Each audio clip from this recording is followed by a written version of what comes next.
Kung gusto nyo ng matibay at magaan na trolley, ito yung mai-recommend ako sa inyo. Ito ang Camping Trolley Cart galing kay WTHB Outdoor. Ang kagandahan nito guys ay ang dali niyang install dahil foldable na po siya. So sa loob ng box, meron itong mga parts niya, kailangan nyo lang i-assemble. Meron na din diyang installation guide. So dito, kailangan nyo lang ilagay yung gulong niya. Bali, 4 po yan.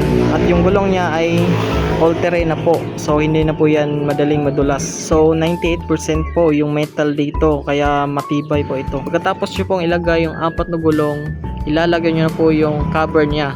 So ito po yung magsisilbing sahig niya para hindi mahuhulog yung mga gamit. So dito madali din siyang install dahil 4 din ang kanyang lock.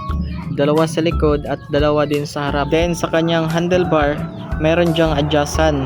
Pwede nyo ibaba at pwede nyo itaas. So kayo na lang yung mamili kung saan kayo komportable. So dito hindi na po kayo mabibitin sa laki dahil naka 38 by 57 cm po ito at may weight capacity na 120 kg. At pagkatapos sinubukan kong isakay yung aking pamangkin dyan. So kung makikita nyo, hindi man lang nasira yung ating trolley. So ganyan po katibay. Sabi ko nga kanina, meron itong maximum capacity load na 120 kg. So kahit anong bagay dyan, basta 120 kg ay kayang-kaya po yan. Sa mga gustong umorder na ito at nagbabalak pang bumili ng trolley, ilalagay ko lang po yung link dyan sa comment section at sa yellow basket.